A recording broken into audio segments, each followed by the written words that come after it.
This is Kate. I have a Sorry, quick Kate. question. Yeah. We do have people, I think at least one or two that need to present in addition to me and Matt. Are they Okay. going to be able to do that if they're one of the attendees? I will move Jessica Ritz to a panelist now. Let me see who else is on my Perfect. list. Who else from the The other team? one would be Dylan, but I don't even see him there yet. Okay, as soon as he joins, I'll move him to panelist. Okay, perfect. Thank you. Thanks. So go ahead and take it away, Matt. Thank you so much. All right, thank you, Lindsay. So as Lindsay said there, my name is Matt Bondi. I am the project manager for AECOM. I'd like to welcome everybody here today. So this is our Strategic Technical Advisory Committee meeting number 4, so our STAC meeting number 4. I'm sharing my screen right now, so we have a presentation that we'd like to, that we prepared and we'd like to present to everybody here. So basically what we're looking to cover here today, and there is quite a bit of material we want to cover. In the end, we will make this presentation available to everyone within the STAC group. So looking at what we kind of want to go over today, just kind of a brief agenda. So items we're going to be discussing, it's been a couple months since we've been together, so we'd like to give an overview on our public meeting number 1. So that meeting was back in September. We've gone through quite a good amount of environmental information, so we'd like to give another environmental overview on where we sit with everything today. We do want to get into some of the engineering portions of where we sit with the progress of the study here. So we're moving kind of out of phase 1 into phase 2, which is now a little bit more of that engineering development, looking at alternatives development and some of the bullets you see on there, evaluation criteria, volumes, purpose and need type items. And then we'll just kind of touch on some next steps and open discussion as we move things forward there. So with that, we'd like to kind of get things rolling here. We do have a large amount of information to go through today. I do see Dylan has just jumped on there. So with that, Dylan, I'm going to let you take it away on an overview of public meeting number 1 there. Thanks, Matt. So as many of you attended, we had our first public meeting, which was a public open house a couple months ago in September. So this was a new event space in the old Sears, which has been converted to a pickleball-centric sports facility, Aspire Sports. We had that meeting on the 7th of September, in which we produced a series of informational boards. We had various staff members on hand from both the technical side as well as member agency support and Tempo staff. So thank you all for those that were there and helping help facilitate and answer questions. We did get a total of 93 recorded sign-in attendees. We did notice that there were several participants that did come and had opted for various reasons, one way or another, to not sign in. So we definitely think that number was a little bit upwards of 100. We did get a total of over 300 total responses. As was mentioned, we had a couple different interactive components. As one of the important things is we wanted to get actionable input one way or another. So we had 3 stations of interactive comment. We had sticky dot exercise, where kind of place where your priorities or concerns are from a short list. That was followed up with an open response. We also had a kind of needs related discussion area, and to kind of articulate where people potentially saw need in the area and how that related to this potential corridor. And then we also had a more theoretical exercise on the back end that was in the event that there was a facility that did get built in the Sundog alignment. What are some of the features that you would be more or less amenable to having, whether that's lighting or different cross-section analyses? So we had those 3 interactive components, and then we also had multiple locations in which open comments, written comments could be collected, in which we did get several written responses there, as well as any kind of follow-up responses from any of the website replies or direct coordination or communication with Lindsay or any of the other Simpo staff. Next slide, Matt. So I did want to go through those engagement activities in a little bit more detail once we were able to kind of decipher the information a bit more. And I do want to kind of also preface that we put together a summary companion document that's being distributed here that would like any additional input or feedback from some of those one-on-one conversations, if there's additional details that you heard that are important to memorialize in the summary before we make that a more public-facing document. So within there, we have these similar diagram or graphical representations of what we heard, as well as a little bit of analysis. And just for that, we wanted to remain agnostic and kind of articulate what we did here.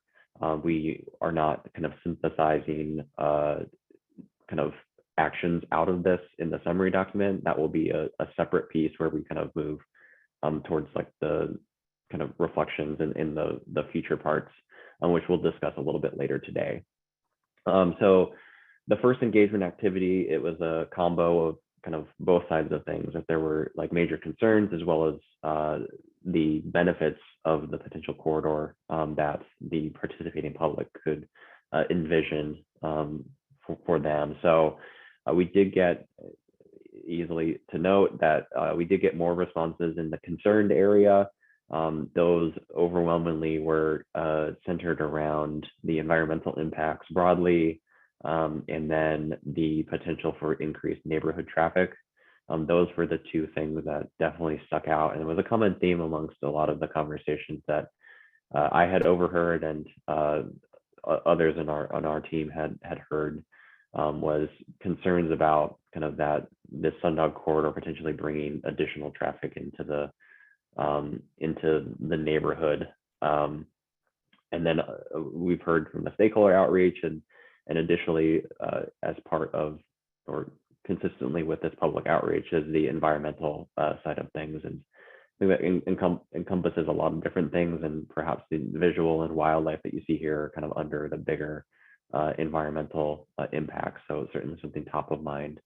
From a benefits perspective, the thing that we did see the greatest response, again, we saw fewer responses in this area, but we did see the thing that stuck out the most was the emergency response access. I think that was something that resonated fairly well, is that with the kind of response times that in some portions of the neighborhood, there could be some greater vulnerabilities, and certainly kind of more access points could help alleviate some of those concerns, as well as we've been kind of talking amongst this technical group about some of the kind of connections with future kind of development activity and the developers' plans moving forward, contingent on some additional access points. So that was consistent with things that we heard. There was a few references to some potential for kind of alleviation of or relief from the congestion on 69, which is one of those need categories, as an alternative parallel route, whether that's for kind of closure deviation, and in some cases, depending on origin destination, maybe an appealing alternative in the future. Next slide, Matt.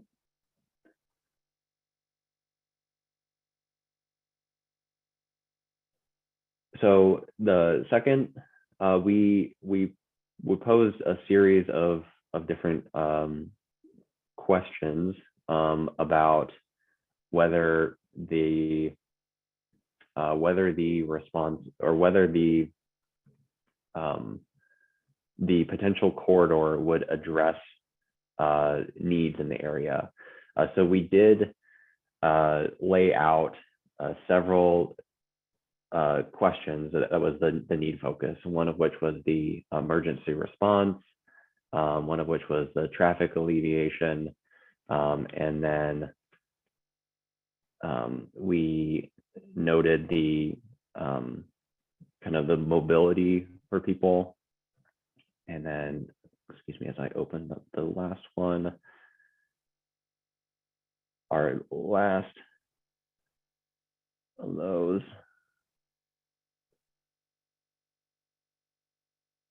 was access opportunities. So within those needs, need number one here, as we've shown on the diagram, again, we did get an overwhelming response of kind of negative responses in terms of this potential corridor addressing this concern. Need number one was in reference to the congestion on 69. Need number two was providing kind of better access opportunities for existing homes in that area. Need number three was addressing the emergency response, which is consistent with kind of the earlier notation in the previous activity that we did see a slight uptick in terms of positive responses there. And I think that's certainly dependent on kind of what part of the neighborhood potential respondents were commenting on, or we did get a lot of participation from neighborhood residents, which is great. So certainly see some differences there. And then in need number four was to address provided regional access to existing and improved future developments, as well as recreational amenities. So there's a little bit of a combo there. There was some positive responses in terms of making sure that we're accessing future amenities. And in this case, the future amenity in question is the proposed regional park facility there. So that would provide access, potentially provide an access to that asset in the future. So something to keep in mind there. We did see a lot of resistance to whether those were actual needs that would be addressed or positively impacted from a Sundog corridor at this time. Next slide, Matt.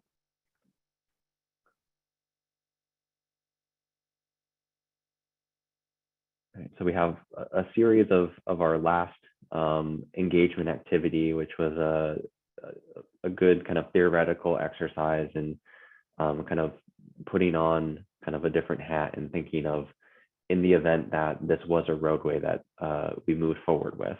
It was certainly an if, and it was articulated as such, but what would the certain features be that would be more positively benefiting the community and the residents here? So we did ask a series of different questions, and they were grouped into kind of median treatments, future transit opportunities, lighting, as well as multimodal amenities. And multimodal in this case, we were isolating to the bicycle and pedestrian. So in terms of the responses here, we did get from the median treatments, we wanted to ask this question because in stakeholder outreach, we got good responses about some of the potential visual impacts and certain different types of facilities that are either be more or potentially less disruptive from a kind of visual perspective, as well as related speeds or things of that nature. So we wanted to see if like what type of facility would be,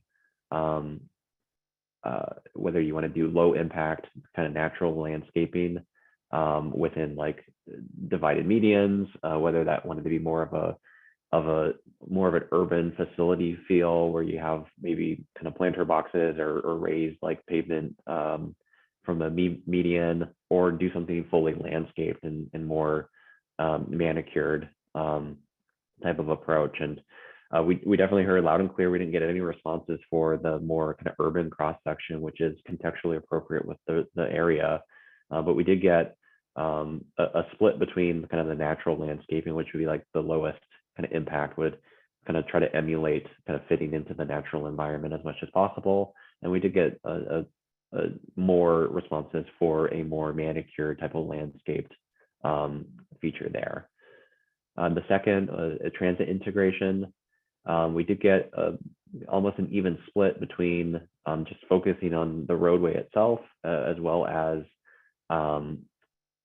enabling potential future opportunities for transit. Of course, we know that at this point in time, while there's no route there, there's no transit service, and then there's potential future transit service expansion regionally that may be on the horizon in the future as a potential direction over years. So we wanted to present that as an opportunity for the possibility of that occurring in upcoming time, and that would really relate to additional space being provided for bus stations and stops, and an opportunity for when and if transit service was to go here, there would be an opportunity to, with low impact, to integrate those stop opportunities to provide additional access and modal types to the residents in that area. So we did see an even split there. One of the things that we saw overwhelmingly, which was again kind of consistent with what we heard from the stakeholder outreach effort late summer, was in regards to light. Again, from a visual impact and under the broader environmental lens, we did get overwhelming response to having kind of low emission, lower intensity lighting to reduce some of that light, to reduce the light pollution. One of the big draws in the area is kind of more dark skies and less of that light pollution as one of the benefits of moving to that area. So that was overwhelmingly clear. We did present an option to have kind of more high visibility lighting, which would be more consistent with a higher speed facility, I believe. But that was there was no responses for that. So that one we heard loud and clear. We did get a couple of responses for no lighting infrastructure as well, which would be more of a kind of rural type facility where there might not be connected to lighting, whether that's low emitting or high emitting. And then lastly, our last category was the multimodal amenities. This again, we saw a split both in favor of including multimodal assets. We didn't get any responses to the kind of the option, which was to just prioritize wider car lanes, be solely vehicular centric. So we did get more responses for having kind of detached multi-use path facilities, so that would have a horizontal buffer between the pavement and an off network kind of facility. That's regionally consistent with some facilities throughout both Prescott Valley and Prescott. We also did get several notes for having kind of more standard approach to on like striped bike lanes and more directly adjacent sidewalks instead. So multimodal assets was seen as positive based on these responses here. And next slide, Matt. So to deduce a little bit further, I did want to kind of come back to some of the things that really stood out from common themes. There was, from kind of an opposition perspective to this corridor, we did hear a lot of commentary about kind of wildlife and the environment. With this being a wildlife corridor, there was definitely a strong public importance on maintaining kind of wildlife connectivity. We did, as mentioned before, there's concerns about the potential for additional cut-through traffic if you're providing additional access points to the neighborhood. There was, from the kind of property owner perspective of those, particularly in the Yavapai Hills area, was potential kind of changes or impacts to property values in the event that a roadway was built in proximity to some of the houses, particularly on the northern part of the neighborhood. Noise and visual impacts, again, kind of a subset of the environmental concerns about if that would pose kind of safety concerns with an additional roadway, that being on the roadway itself, as well as we heard like some comments about, does that make the neighborhood roadways with additional traffic or different types of vehicles that are utilizing that, if that increases any safety concerns. There was concerns about this being a developer-driven kind of project, and if there would be additional permits that would be assigned if this roadway is to get built. And then there was some commentary about concerns about whether or not the need for truly like top of mind needs as well. And that was for the emergency response, is how much of an issue was the emergency response. And we have the broader emergency response map as articulated from the city of Prescott, kind of illuminated some concerns on the upper part of the neighborhood, but certainly the responses on the lower part of the neighborhood, with the Lee station being right there at the entrance. Can see various opinion there.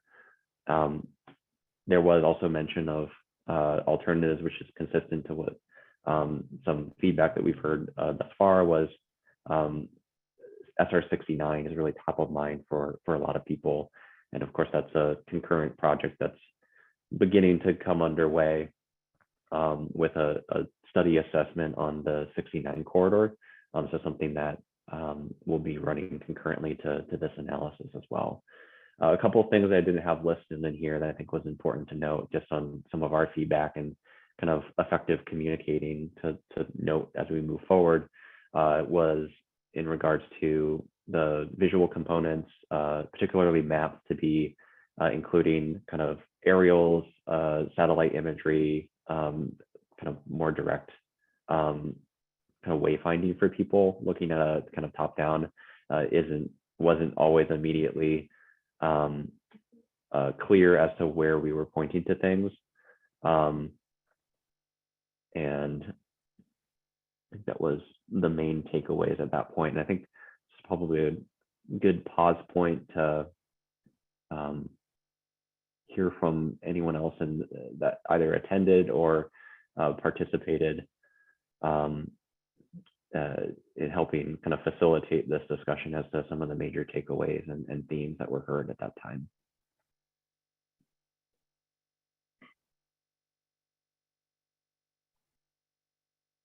If anybody has any thoughts, please raise your hand and I'll go ahead and unmute you.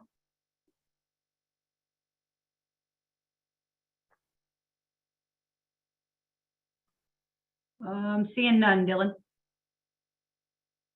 Okay. I think go to the next slide then, Matt.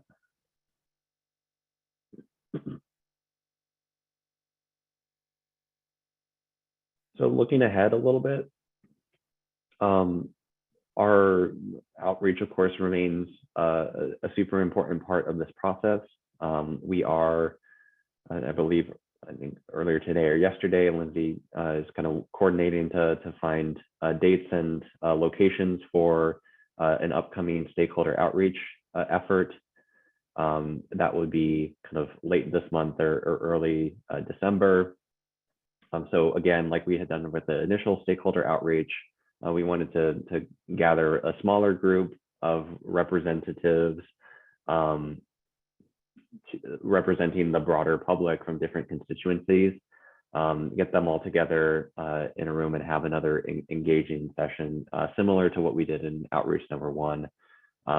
Matt and Kate will be, and Jessica will be discussing some of the other content that we're working through now, and kind of the next steps that we're taking following this meeting in terms of producing kind of goals and the purpose and need, and then some initial layouts of things that we'll get into. So as we get to the next stakeholder outreach, we'll be kind of devising some interactive components to really workshop some of those alternatives, initial alignment alternatives, and then potentially go through some of the different features that we heard from that public feedback that we're really directly integrating into some of those initial alignments, and then different features that we may or may not include, as well as go through some of the evaluation criteria, again, which we'll be discussing here in more detail. But those will be things that will be continue to advance to a point where we are able to present that and begin to workshop and fine tune some things that best represents the combination of constituents that make up the broader public and some of our key stakeholders here. So it'll be happening here later this month or early next as the next outreach effort. And then looking ahead into the spring of next year, we'll be going back out to the public again. And at that point, we had presented them kind of where we're starting at, what our perceived needs are. And then as we're working through right now, we're being able to act upon that, begin to have the comparison between the no build alternative and different alternatives, and continue to advance that Then we'll get to a point where we're able to then show that with the public in the spring. That will incorporate the feedback that will have gotten later this month from the stakeholder outreach, as well as the discussion from today, and have a really good another outreach effort to go through those, and at a point where it's still able to be fine-tuned and adjusted to public comment that we do here. I saw a question in, oh, that was Lindsay, I don't know if you want to speak real quickly in terms of kind of dates that you're looking at or things of that nature. I saw you responded. I can't speak to it because there's one date that I need to touch base with my team about, and it would cause confusion because of what day that is. So I don't mean to be so secretive, but I hope to finalize that date as soon as possible, today or tomorrow. Basically, I'm looking at November 30th through December 2nd. So one of those 3 days is one of them. So I'll get out the invitation as soon as possible.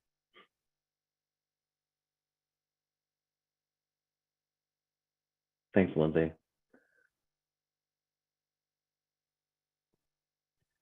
All right, Dylan, thank you. I guess anyone with any questions, comments before we move on to our next items here? If not, then Jessica, I'm going to turn it over to you to discuss some of the environmental overview. Yep, not seeing any hands yet, so go for it. Sounds good. All right.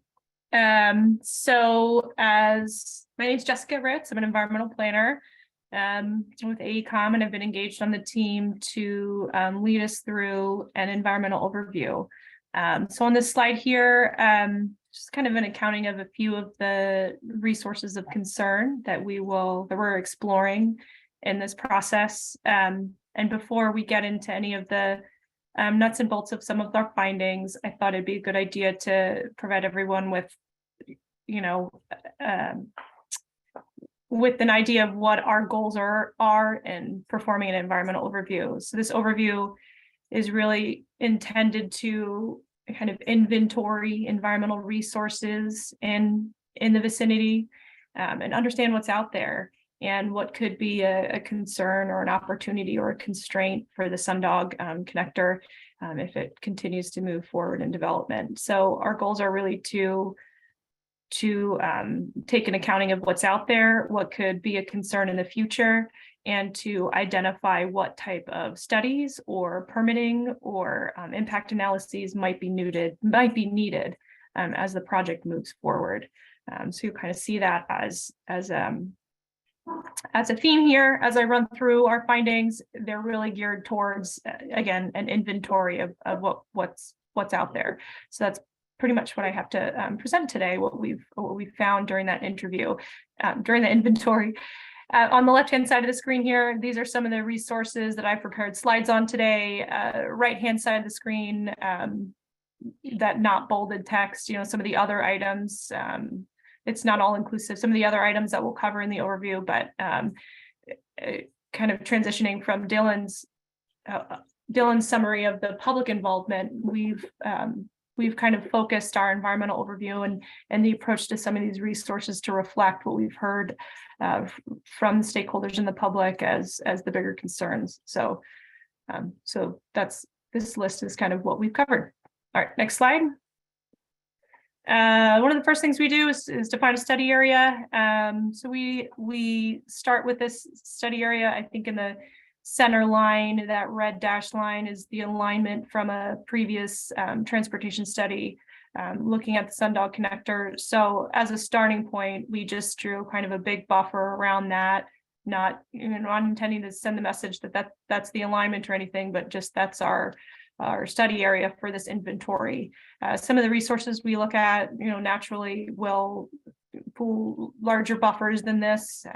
For example, certain databases based on the nature of the resource, but This is kind of the study area we looked at. It's, all inclusive of hopefully where the potential alignments for the alternatives being considered could be, as well as some of the surrounding land uses. Next slide.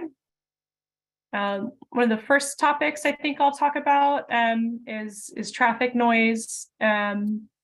It's actually a technical discipline that I've spent some time studying as well. And we've heard from a lot of folks that, this is kind of a new roadway on a new alignment, so it would change the noise environment out there. So we are making sure to take some steps to understand what those potential impacts could be. One of the first things we typically do in assessing potential noise impacts is to understand what the sensitive land uses are out there, and to try to map and locate those. I've kind of pointed out, obviously, a couple of the residential land uses. We also think about planned land use, stormwater ranch, and some of the planned residential land uses also are something we'll take into consideration, as well as the park. That is a use in and of itself. Let's see. And then next slide. So thus far, we've gotten to that point where we've inventoried some of the sensitive land uses, and then we're working with the design team. I think moving forward, we're going to take this overview maybe a little further than a typical overview would look at noise, potential noise impacts. We're not going to be running any official models or coming up with any official impact determinations for the study, but we are going to use some pretty sophisticated screening tools.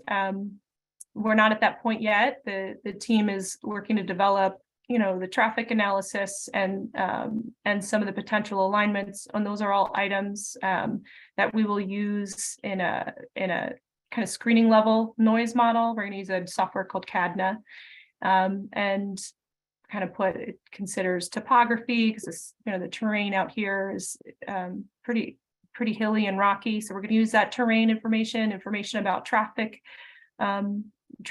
volumes, and then information about where the potential alignments could be, and use this model to try to create something like noise contours of how loud it could be at certain distances from the roadway. So I think that'll really give us a lot of information and data to use in terms of evaluating how well these alternatives perform, and letting you folks know what the potential noise levels could be.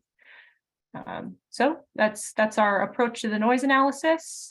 I've got a lot of data here. I don't know, Lindsay, how often I should stop and ask for questions, but feel free to chime in if there's anyone that needs to ask something as I go. Sure. Yeah. Thanks, Jessica. Cool. One question that we did get is about how you determine the environmental overview impact zone. So yeah.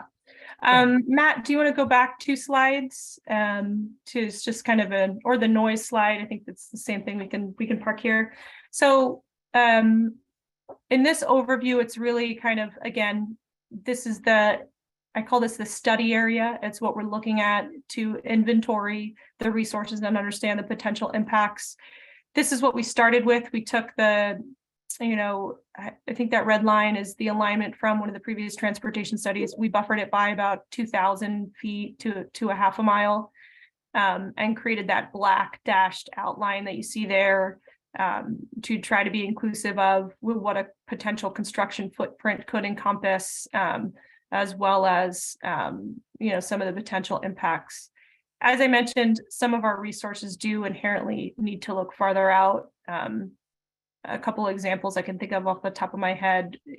We take this black dashed outline study area and input it in some database searches for sensitive species, special protected species, for example, and they automatically pool species occurrences within 3 miles of that study area. And similarly, our hazardous materials, we put that study area in, and that inherently has some actually they're called for by regulations, some buffers that they go beyond that study area as well. So typically we try to look at where the potential construction footprint could be. We buffer that by 1,000 to 2,000 feet, which is what we've done here.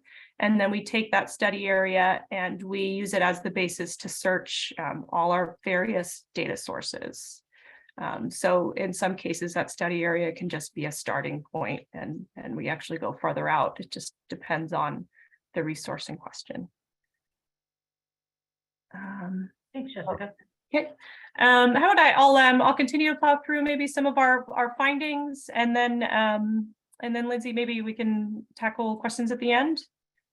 Absolutely, sounds great. Cool. All right, so Matt, I think we were right after I had a slide on noise with some typical noise levels, and then wildlife habitat and connectivity. We'll start with that one. All right, so another one of the resources of concern I think we've heard pretty clearly is wildlife, the wildlife that lives in the area, connectivity of that wildlife moving from different habitat blocks, and a concern with I guess roadway mortality. Oh, okay. Hopefully this doesn't get too distracting. You know what? Hold on one moment. I'm gonna close the door. Sure.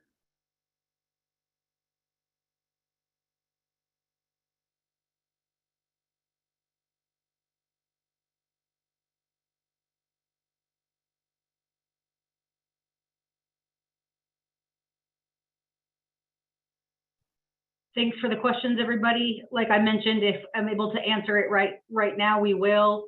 If I need to do a little bit of pondering, I will at least get your question answered this week. So keep them coming. Thanks, folks. Sorry about that. Hold on real fast, Jessica. While we are waiting, I can answer quickly the construction footprint. We will be overlaying that as we look at the alternatives with topo. So we will be doing that as we move forward. So that's a quick answer for that one. I feel like the dog is silent until the moment when I have to speak on a presentation. That's the way. That's the joy of working from home. Yes. Okay, so are we ready to pick up again, Kate? Yes, I'll continue to monitor the chat, and I'll interrupt you if I feel like a question needs clarification. All right, so wildlife habitat and connectivity. Again, I think we've heard pretty clearly that that's a concern out here. It's no surprise. This area is home to a lot of wildlife and a lot of big blocks of habitat. So we've gone ahead and identified all the reports we can find. We've got resource experts in this area. A couple of those reports we've identified are listed here. You know, it starts with, you know, back in 2006, I think were some initial assessments of wildlife, and it's made its way through various levels of study. We've got some things from Yavapai County and a linkages work group. So we've pulled all those reports. We've got all the information we can get from them. Matt, if you want to go through the next few slides. We don't need to, you know, spend too much time on any of those individual reports. You know, the original habitat assessment, and then let's see, go back one more, Matt.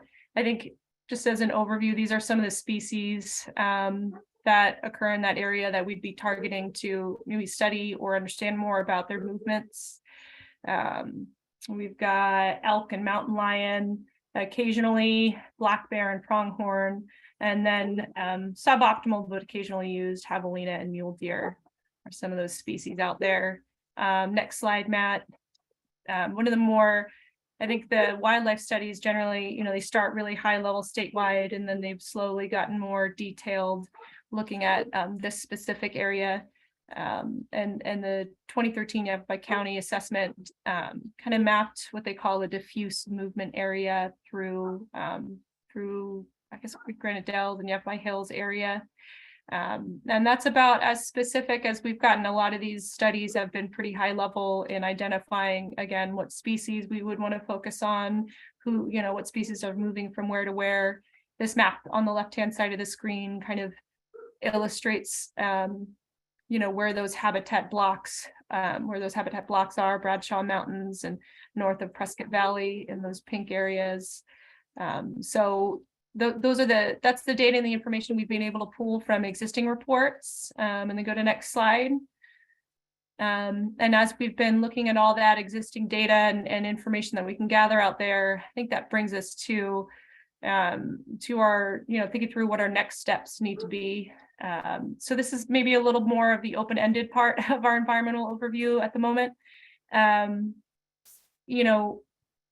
Those reports that we've looked at are pretty high level. Again, they start statewide and then they move down slowly to be more detailed on this specific vicinity within Yavapai County, but we don't have in hand right now. Our team doesn't have a lot of really detailed information on maybe those animals and where they're moving and what it looks like specifically in this area. So I think we have some questions that we want to continue to work through with the stakeholders. Like, does our team have all the existing information and data that's out there? Is there, I've heard a couple folks refer to roadway mortality or roadkill studies.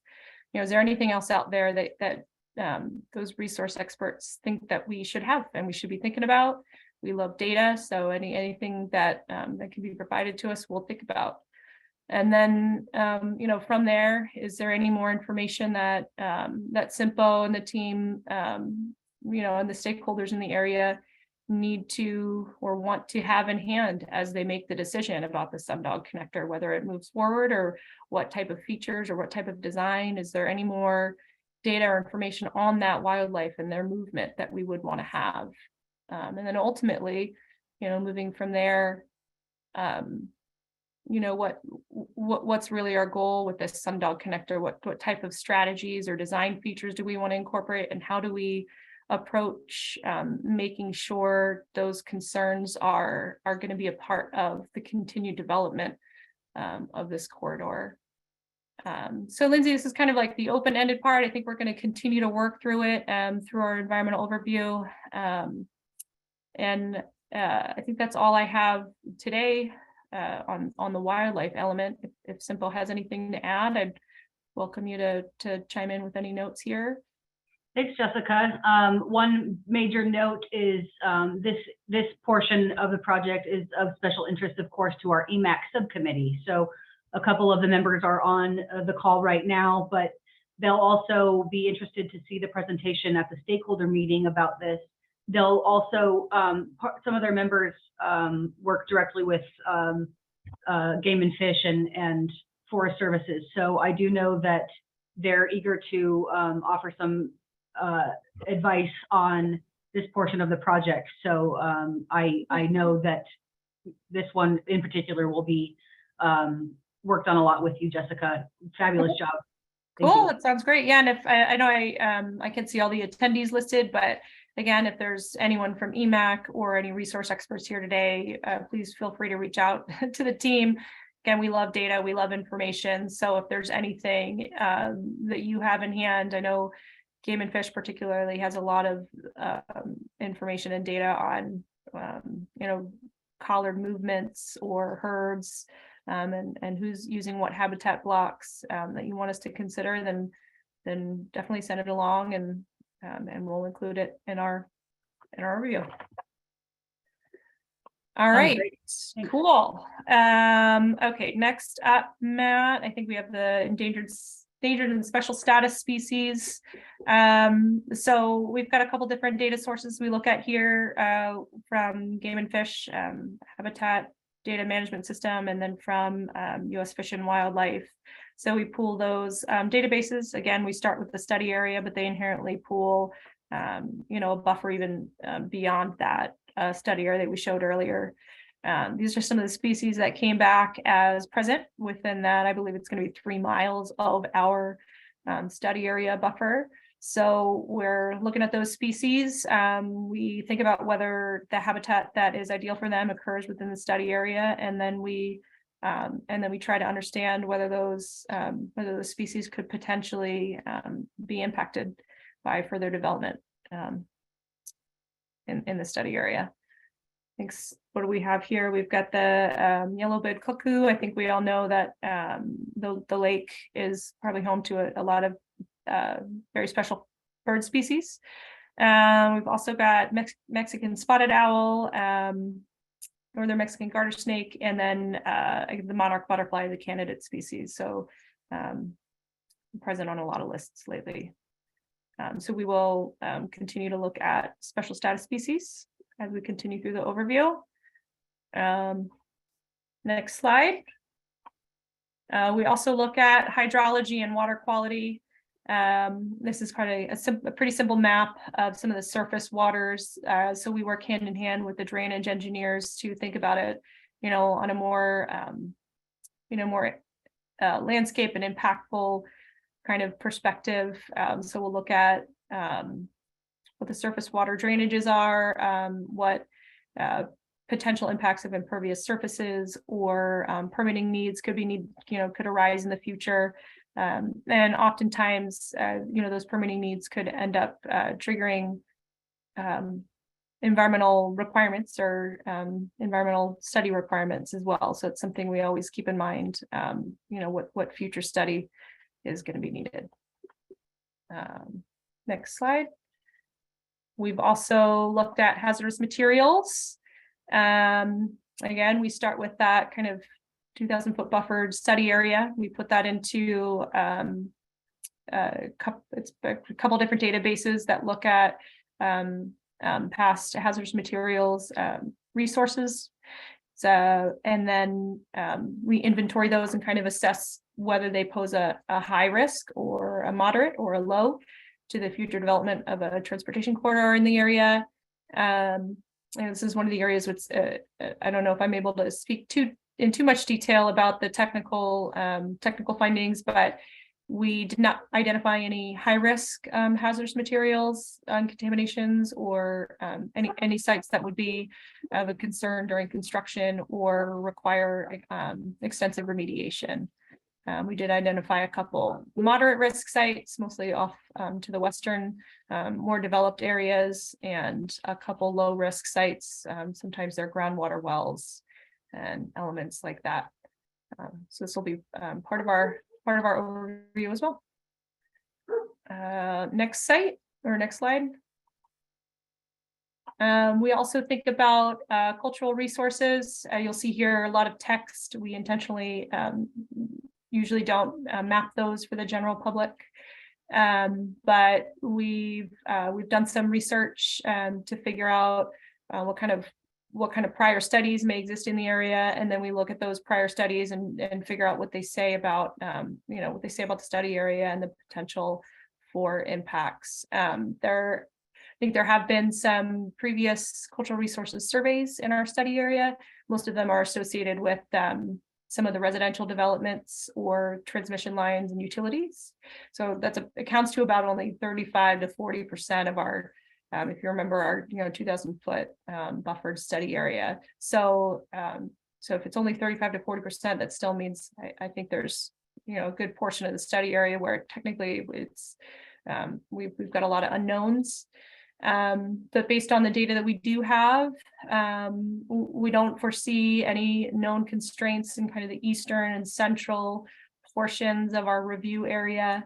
There was a high density of resources, cultural resources in the western portion of our review area, kind of near the Stormwater Ranch area.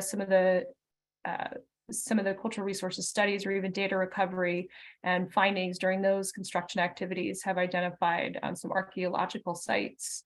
But that being said, Stormwater Ranch identified those, but then addressed those sites of concern. So actually might lessen overall the constraints for Sundog. And naturally, if we only have 35 to 40% of our study area that's been surveyed, there's the potential that there are unrecorded historic sites or archaeological sites in our area. I think that's something that we have to account for as we evaluate the alternatives against each other. Next slide. We also look at vegetation in the study area, and I don't know if there's too much to present right now. This is more of a an inventory of what the existing biotic community looks like, and as we move forward into the alternatives evaluation portion, where we may be trying to differentiate amongst the impacts. We usually try to look at elements like how much vegetation needs to be cleared, or, you know, are there any protected species with potential impacts? So we will be looking at that in more detail. And of course, any special status species, threatened or endangered, vegetation and animal species, they come up in our game and fish and U.S. Fish and Wildlife data searches as well. So those are all taken into consideration in our overview. Next slide. So as I've been talking about today, we've got some more work to do. I think at this point we've got a good inventory of the existing conditions out there and what we've found in the study area. And as the project moves forward, we'll be working to make sure that those elements are accounted for as the alternatives are evaluated, and that we're considering what the potential impacts could be, for building a roadway. I guess I pointed out here some of the specific things that we're going to be spending more time on. The noise screening analysis that I mentioned. We're waiting for the point at which our team has some traffic volume information, so we can run those models and understand those noise levels a little better quantitatively. And of course, I mentioned some of the next steps that we want to continue to work forward on a path forward on the wildlife connectivity and what us as stakeholders, what we want to envision for this project as it continues through development. And our main goal again is to kind of take an inventory, look at what the potential impacts are and inform that alternatives development process. I think those are all the slides I have for today. Thanks, Jessica. I want to make sure that we all can power through the end of the meeting. So please do keep your questions coming in the chat, and we'll just let the presentation keep going.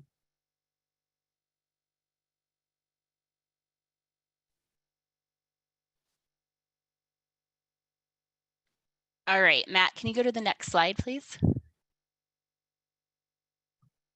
All right, so we are already almost at 2 o'clock, so I'm going to go through these next couple of slides pretty quickly. They really are just going through some of the purpose and need and what we basically presented at the public meeting. We had put it together just in case some of the attendees had not here from our STAC hadn't attended the meeting. That again, the purpose and need, as Dylan mentioned, has 4 different points: addressing congestion on SR 69 and the long detour if an incident does happen in SR 69. Next slide.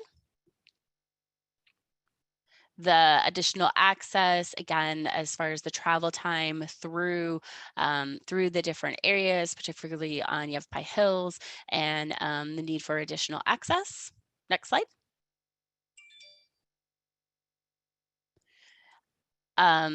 And then the emergency access from an aspect of both the emergency access response time, but also from the risk of wildfires with a little warning, and the current network in the whole area having limited access from that standpoint into access and evacuation. Next slide. And then finally, providing conductivity. And from that, again, is talking about, the whole intergovernmental agreement that's been made between Yavapai County, the city of Prescott, and the town of Prescott, as far as acquiring the state land and creation of the regional park, and then, linking that park from both a multimodal travel options and, having active access to the expanding networks of trails, parks, and other regional opportunities. This is all that we've put in for the purpose and need of the project, and it's a combination of all those factors. We are now going to write a memo for that and submit that to the team. And with that, we're just trying to, again, part of the DCR process is to have some of those purposes and the needs up front. Next slide. Again, this is one of the ones that was in the public meeting. Again, just kind of wanted to say that, we did some origin destination information and, what is coming from point A and going trips to point B, C, and D overall, this is from streetlight data, is roughly 7 to 9% depending on the time of day. We also did some travel time studies on the corridor, which really depended on what flow you're in and where you are, but the route typically takes, depending on the peaks, 6 to 8 minutes, and a free flow time would be just under 5 minutes. Next slide. So this next slide is draft. So this is some draft information. We have done a preliminary modeling. In order to do this, and as you'll see in some of our other slides, we are just doing a preliminary, okay, if we put a corridor through, what kind of volumes do we get using this? So on this corridor, I believe we had a 4-lane and I don't remember the speed limit, somewhere around 40, I think. This volumes will be updated as the SR69 and as this project, as we get more closer to the build, both the no build and the build scenarios will vary as far as what the volumes come out with. But from this aspect, on SR69, kind of, we're seeing it kind of looks like 8,000 to 9,000 reduction in the projections down south of the tie-in, and also reductions along Prescott Lakes Parkway too. Again, this is draft. We're going to be working with the SR69 team and updating this as that project moves forward and as our project moves forward with getting alternatives and really looking at what does the corridor look like, how many lanes is it, and what is the speed of it. Next slide. So I wanted to go into this alternative process and review and really look at just wanted to go over again what we're trying to look at. So, we did all those prior document reviews, we're gathering everything, we're doing the environmental, we gathered utility information, we gathered a lot of base data that you'll see today actually being used. We have some additional requests, and we'll probably have to get back with the city of Prescott in particular to get some more information from them. But from there, we're creating a preliminary alignment alternatives. All these alignment alternatives are really just to base them off of against each other. We're just putting a fat line down. We'll show what design criteria, but again, we're going to revisit that so that we just have this first wave of alignment alternatives that we're just going to compare to each other. And then once we look at, okay, if it did move forward, what would be, some viable alignment alternatives that we go into further looking into, which at that point we'll look at cross sections, typical sections, and much more defined, and also have gone out and taken the actual survey of the area of that smaller footprint, so that we have a really precise and more detailed alignment, and we're able to really look at some more detailed things. And at that point is when we will do the comparison from an evaluation to the no build and from an aspect of that. So originally we just have these bigger, fatter lines trying to figure out from a high level which corridor would be the best place if it does move forward. And then again, so our alternative and criteria is going to have some of that aspect to it.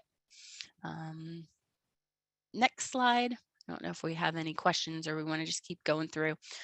Okay, so before we look at criteria or the alternatives themselves, we want to talk about is some of the evaluation criteria. And we're taking this evaluation criteria from normal things that we have, and then in addition to things that we heard from the public that are important to them.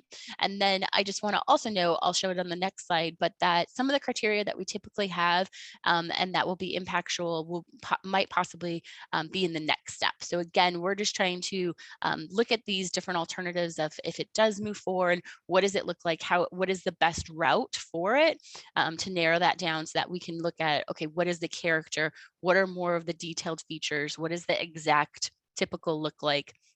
And then compare that with the no build alternative. So we can really look at the impacts. Some of these evaluation criteria will be used now and the first tier and and in the second tier. So some of them will be in both, such as the environmental impacts. So what we've gotten for environmental impacts is we're going to look at the wildlife impacts with both impacts and opportunities, because some might make a better opportunity for wildlife crossings and be implemented to more mitigate any adverse adverse effects. Potential for noise impacts, as Jessica stated, we're going to have a pretty modeling way. We'll probably do more of the modeling on the second tier, because that's when we really want to see what is the a different typical section might have, and as far as the noise and where it is, but we'll have that at this tier also. Compatibility with park plans, and then visual impacts. We heard that from the public that's important to them, and then public or potential impacts to a cultural resource. The next one is impact to existing traffic, development traffic. So, we heard a lot of this, so potential for cut through traffic. If we do see a difference in the different alternatives, which is something that we, we'll get through, that potential, is there a difference between any of them? And then again, this one will probably go to the next stage too. Emergency and fire risk reduction, regional connectivity, the consistency with developer plans and plats, the consistency with transportation and regional plans, the ease of multimodal mobility. What we kind of mean by this is, there could be certain alternatives that have a higher grade. And so although, if we put a bike lane or a multi-use class, is the grade of the roadway itself and where we're going through does not make it very ease or friendly from a multimodal perspective. Utility impacts, drainage structural needs, and this gets to some of the costs. So, working with Kimberly Horn and Andrew's team, we'll look at, is there any of, what type of structures, how many are we looking for from the general outline of each of the different alternatives. An earthwork, so this is trying to get to, is one alternative, going more through topographic features and have more issues with, from an earthwork perspective. And again, that could lead to additional costs and additional impacts. And then right-of-way needs. I don't know if we want to stop here to see if there's any input on this, or just keep going. Yeah, I would ask that if there is any input from our actual STAC, we'll limit it to them right now.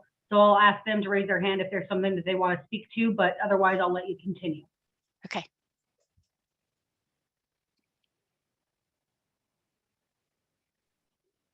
Not seeing any, but I'll stop you if something comes up. Go ahead and keep going. All right. Okay, perfect. Next slide.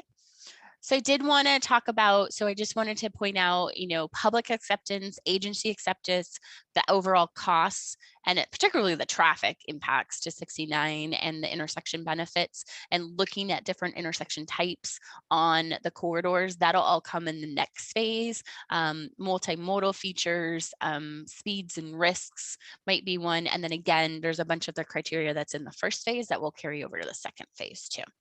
I just wanted to throw these out there. So we will be putting this all into the overall evaluation.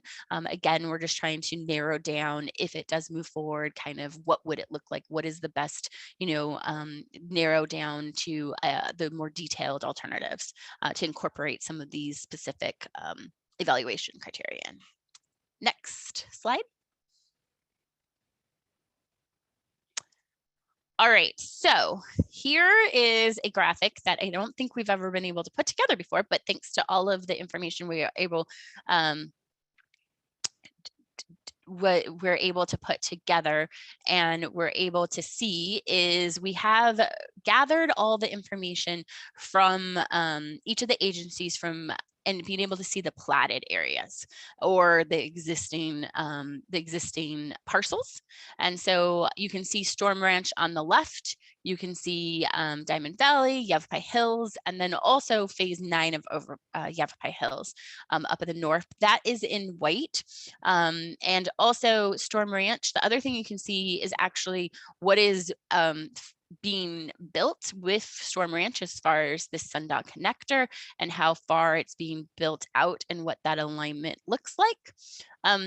We do need to coordinate with the city. We are interested in coordinating with you guys a little bit more to see if from a platting standpoint, we're able to get more detailed and know how far the plat really is, particularly for Yavapai Hills phase 9. And is this alignment able to change in these alternatives that you'll see right now? In some cases, we've changed it a little bit, but in overall, we've kept it there as that's it. We also want to see if we could get this in either GIS or in CAD, just because right now we're kind of fitting in a PDF of it. So if it is more concrete, if we could do that coordination with you, the city, we'd be able to look at that. We also need to coordinate with you all on the city on the no build. Some of this information, especially Storm Ranch, this is part of a no build alternative. This is already platted, our understanding, and then just understanding in the plat where Yavapai Hills is and what the agreements are for there, if any, especially for the western end. And so we will do that over the next couple of weeks and continue that coordination. But this does show on the left side, the piece that's missing between the two plats to connect there. And that connection would provide, again, some of those needs that we have, that we've established is for the access to and from the Yavapai Hills.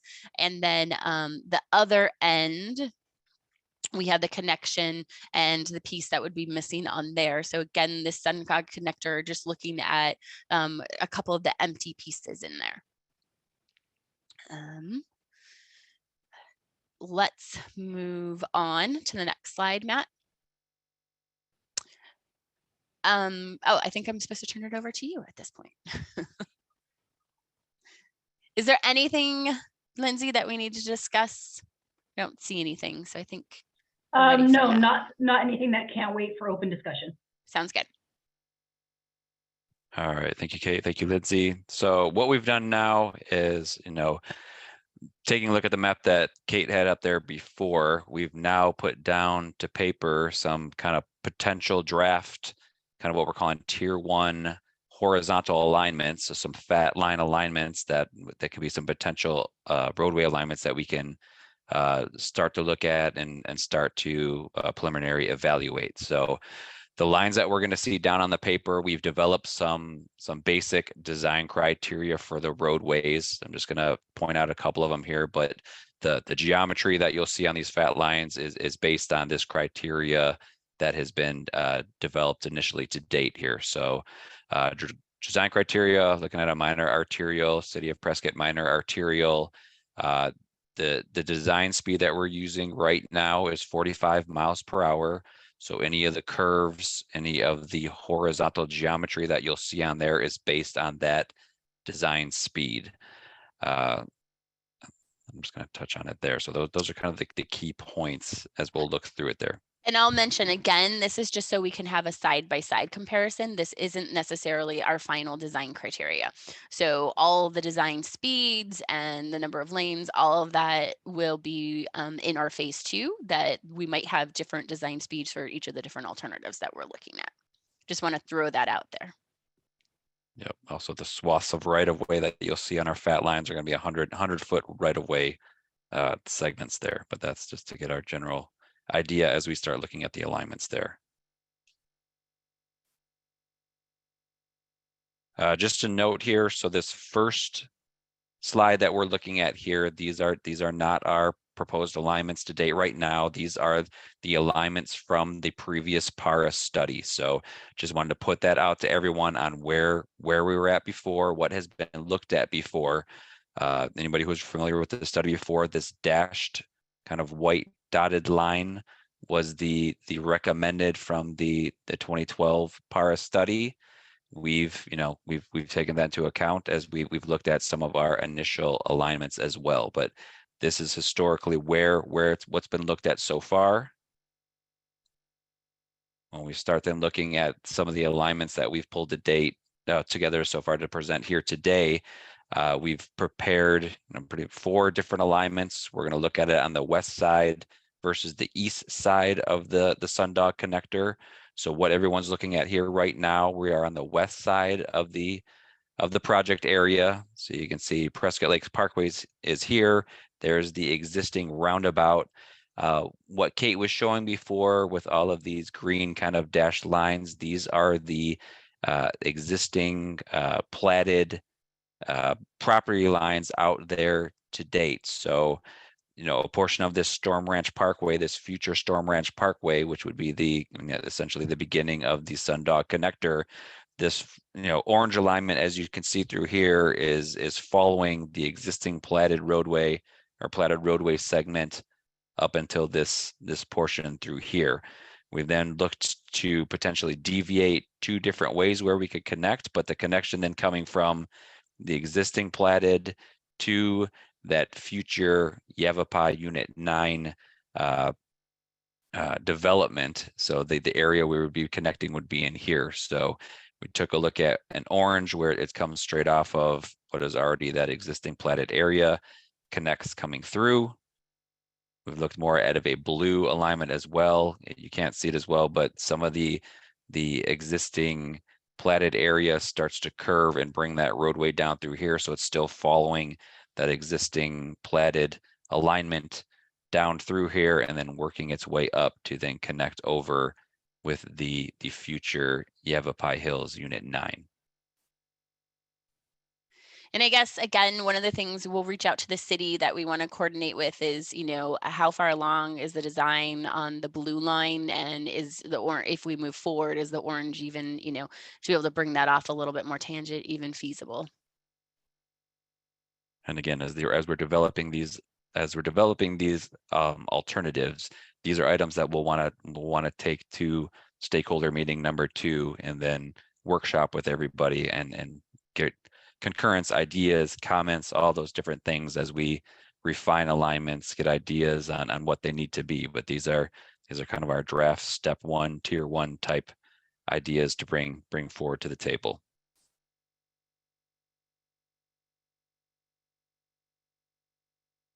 If we switch to the east end here, so again, we're looking at our Yavapai Hills Unit 9. This is the white area through here. There's this, you can see some of the darker roadway line work. This is some of that future platted area or potential platted area where we're looking to keep our alignments to tie into what is some of the current plan within that area. So we have a red, orange, and yellow. The orange, if we take through, we follow all that existing platted area. We then work west to east to then connect up to SR 69 at the existing Sundog connection. There's also one further south, one further north. If we were looking at the 2012 PARA study, the yellow alignment follows a little closer to what that PARA study's alignment was. So we keep it further south coming out of this platted area. It is a little closer to the residential areas. It stays on the kind of the more bottom of the terrain area and then works its way over. The orange alignment, there's topos displayed on, there's contours displayed on here. They're a little hard to see. The orange alignment is more at the ridge towards the upper region of the terrain area. The red cuts through towards the top. It's more of a shortest horizontal distance from Unit 9 over to our Sundog connection point. And I will say we are still refining these a little bit as we get into the topo a little bit more. Even with the fat lines, we might curve it a little bit more on the orange line. We just wanted to take an initial stab. Again, we're going to use these at the workshop. And then some of what we need to do is, again, talk to the city and to others about some of this, the plat and, whether what we have is there.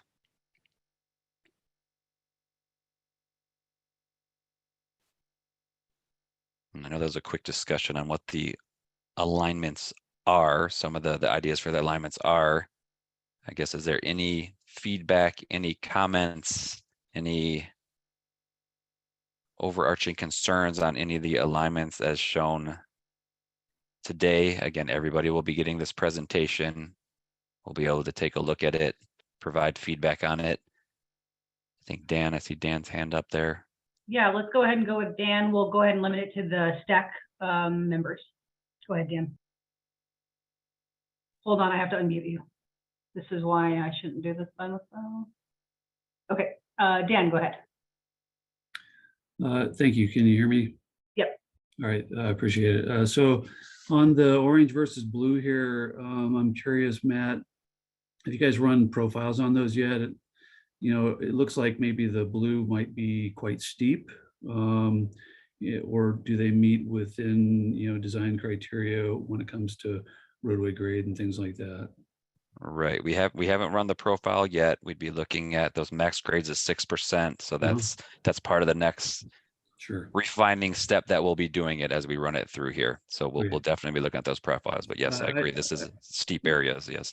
Yeah, I figured that you hadn't gotten to it yet, and obviously, when you start playing around with that, I assume you'll be tweaking things a little bit, maybe Correct. trying to alleviate some of the areas where the grade may be exceeding your 6%. So, okay. Yeah, and that's why I think exactly that, Dan, and on both sides, we're probably going to do the same thing. Sure. But one of my that's why a question of the tie-in locations and Especially here. especially on that right side and even the left side. Like I know the left is, is platted, but is it already designed? Is it, you know what I mean? Like where are we at? Because the left, Storm Ranch is definitely different than what was in the PARA study. So like, but the right is what's on the PARA study. So they're coming together at two different areas, which is again a good thing we're doing the study to trying to see, okay, how do we best fit them together, kind of thing, Yeah, and that's exactly right, Kate. And we've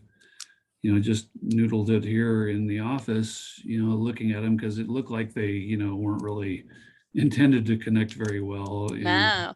And that's, if you went back, Matt, to we kind of compared the PARA study put it up more like the recommended one. It's up and then comes down along the alignment, and we're closer to like the green or in between the green and the red.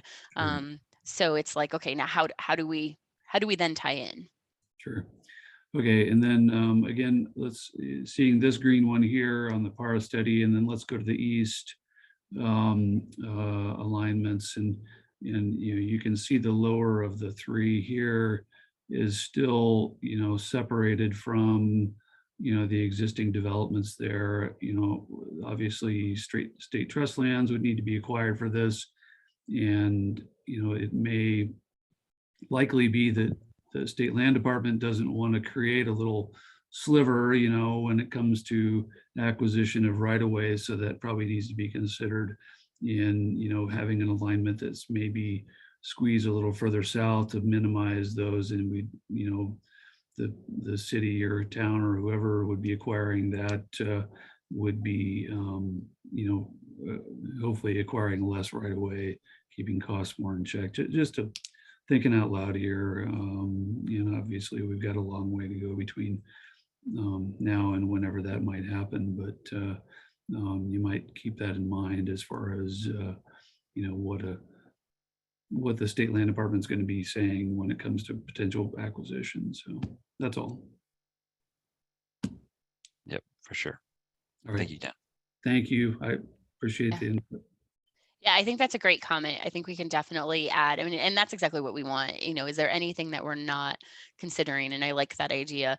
The yellow, like we said, was more of the preferred. And then, because the other one, because what we have in the plat doesn't necessarily go from the PARA, but I think that's a good idea to reevaluate maybe that green alignment that's stuck close to, and see, from a criteria perspective, if, and maybe that even we have the right of way, but maybe it's more even like expanding on that criteria of not just right of way needs, but also right of way needs and like remnant need. You know what I mean? Is it what do we leave behind with some of these things? So I like that. Yeah, and Boyd just pointed out that this is within the acquisition area that the IGA between county, city, and town have. And you're right, Boyd, that's a good point. If it does get acquired, that gives a little bit of freedom to plat it where it makes the best sense environmentally and in constructability as well. So good point there, and you're absolutely right, Boyd. Thank you. If it's my turn, I just want to concur with what Dan Cherry just said. And I just think that we have to look at a profile. Obviously, we haven't done that yet. And then moving it away from existing development, I see as a great idea. And the state land department, I guarantee it's not going on a sliver down there at the south Do you- end of that parcel. So I just want to say I agree with everything Dan just said, and that's all I had to add.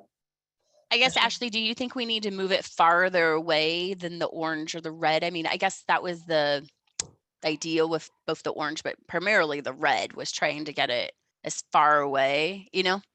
If the as geometry possible. works, like Mhm. the profiles, you know, there's some steep terrain out there. Exactly. Particularly they're right there on the east end. Yeah, I mean, you can see the it's right contours there. there. Yep. It's really steep. So that's, you know, that's going to be obviously a governing factor, but Yeah. just, no, I think the red is far enough away to, I mean, you're not going to eliminate the concerns.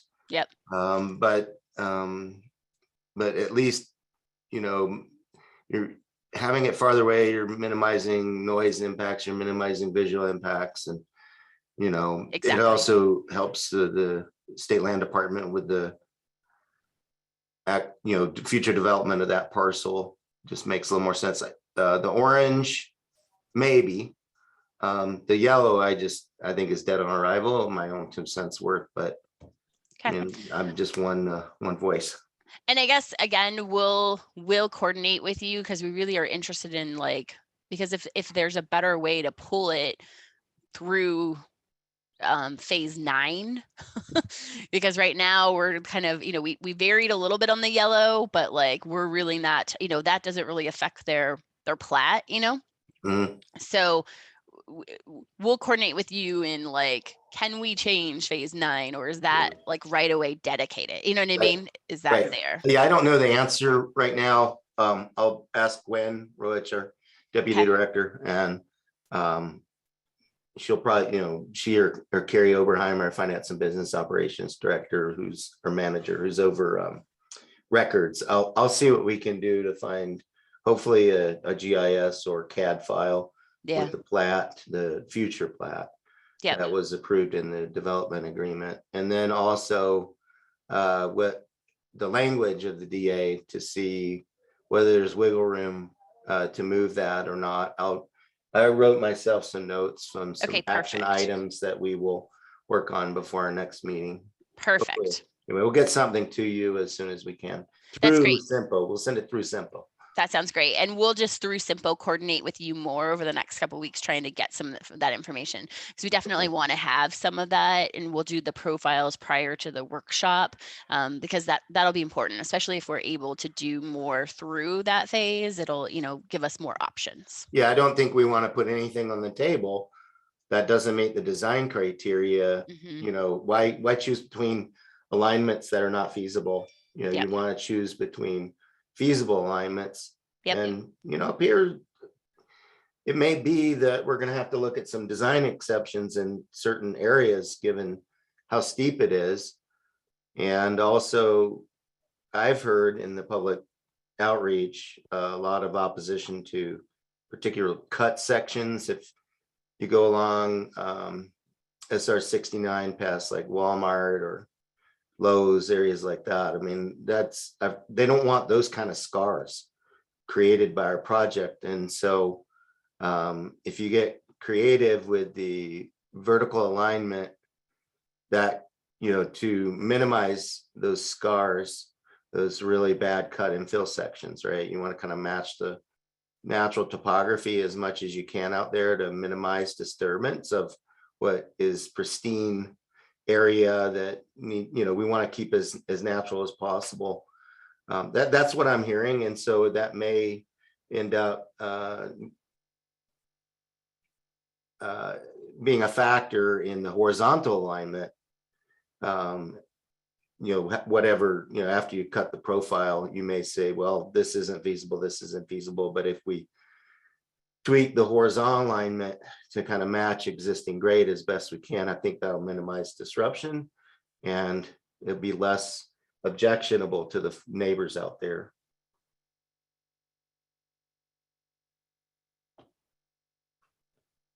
Exactly. Thanks. And thanks for all of your feedback. I think this is great. And this is exactly the discussion that we needed at this point.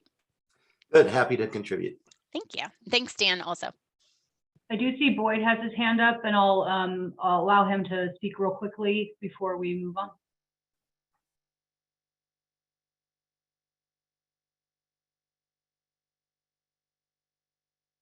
I show you unmuted yourself, but we don't yet hear you.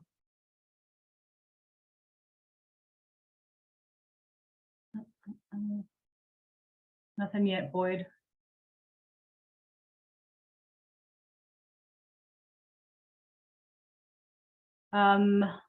Gilbert. I don't know exactly what Boyd was going to say, but from his comment, and just to kind of add to the placement with the road, you know, it is the intent of Prescott Valley and Prescott, and then Yavapai County is also part of that, of purchasing all of that property. So this, once we purchase that, there's the state land won't have a input as to what they need as remnant pieces for future sales. So it'll all be controlled locally by our two jurisdictions. Thanks for that input. Can you hear me now? We can, yeah. Okay, just had to adjust my audio settings. I was just gonna throw in very briefly discussion of that red alignment. I think once you start looking at the profile on that, that's going to be completely unrealistic. Knowing the terrain out there, I've walked that area a few times, and also in regards to Ashley's comments about cuts and scarring up there with that high on the hill, I think that's going to lean towards an unrealistic alignment going with red, but we'll wait until you guys get further along in the design to make those assessments. Yeah. And again, the point of the red was trying to get farther away from, you know what I mean, of it. So, you know, we'll look at the profiles and see what that does and see if we can even make it realistic. And then if we're not even able to get something, you know, maybe farther north that isn't, you know, we'll have to just see where's the best area, because maybe we just do it because it, you know, it scores well from an aspect of, you know what I mean, from a noise and all that, it's just not feasible from a, you know, from a roadway perspective. So we'll optimize them and then kind of go from there.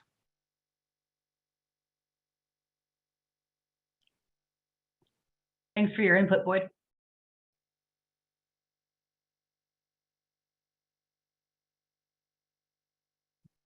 All right, any other questions? I don't see anybody else's hand up. I think Gilbert still has his hand up from before, unless I'm wrong. He can unmute himself. Yeah, that's it. All right. So I'll move forward. And again, everyone will have a chance to look at these. There'll be further development of these. Again, we'll be workshopping these as well. So these are items we'll continue looking at, and we'll be taking into account the profiles. We'll develop these and keep moving these things to analyze further and make decisions. So with that, that takes us pretty much to the end of our presentation here. So we're right at about 2:30 here. So next steps, things that we're going to be doing. So that draft purpose and need memo will be coming out. We'll finalize the tier 1 alternative development. We'll also finalize the evaluation criteria, which will then be brought into the stakeholder workshop number 2. So those items then being the workshopping opportunity to put the alternatives in front of everybody again, workshop them and get those recommendations and ideas put in there. Beyond the stakeholder workshop number 2, then the draft tier 1 recommendations and the draft tier 2 alternatives. So those are the next steps. With that, that kind of takes us through everything we were trying to get through here today. I would open it up to, I guess, one more chance for any open discussion, any comment, questions, concerns from anyone. We had a lot of questions and chatter in the chat. Just so everybody knows, the chat will be saved, so no comment will go unresponded to. This also will help us sort of build how the stakeholder meeting should go. I know that the AECOM team is still developing their presentation materials for that, and this conversation will help them develop that further. So I want to make sure that for those of you who felt like a discussion wasn't able to be had today, and you were engaging in the chat, do know that we see that, and we'll use that to either address it with you individually or at the stakeholder meeting. So one in particular is an ongoing discussion of what the no build option was. So thank you for getting that discussion started, you guys. Anything pressing? I feel like I don't want to take up too much more of your time because we're at time here. So I'll first open it up to any of the STAC members to see if they've got some parting words. They're all welcome to unmute. And then let's see. Yes, okay. I've got a request. And go ahead, Rich.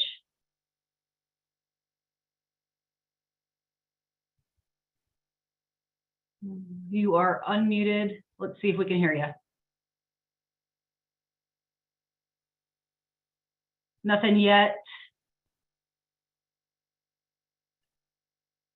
See if you can adjust your audio settings. Because I see that you're unmuted, but I don't hear you yet.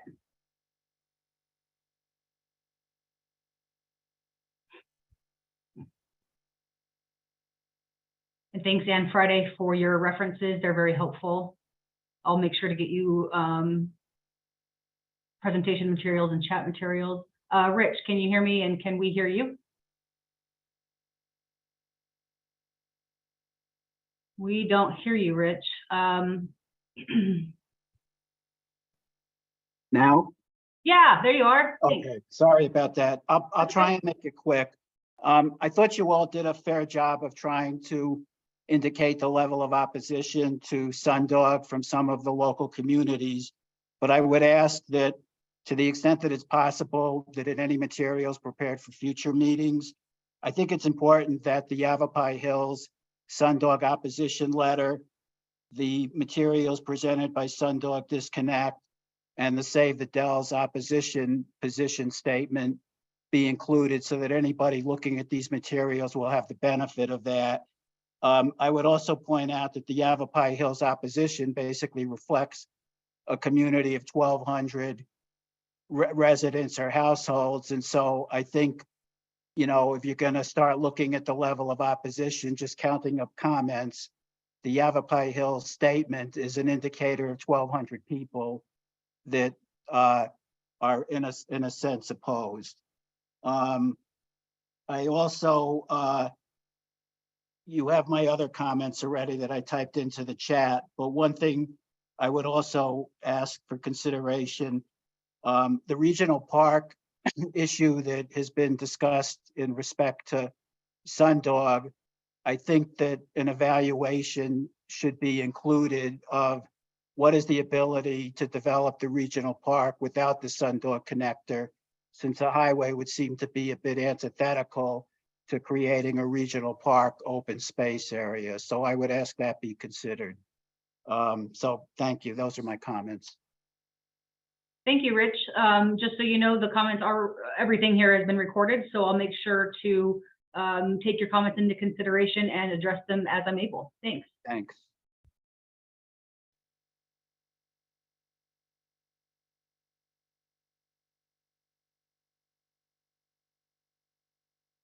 Anything else from the STAC?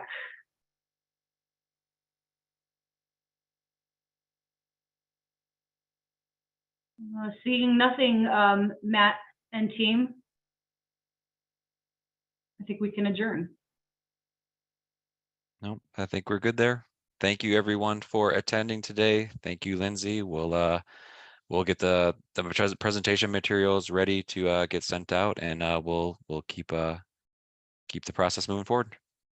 Thanks, Matt. Thanks everyone. everybody. All right, thank you everyone. Appreciate your time. Thanks.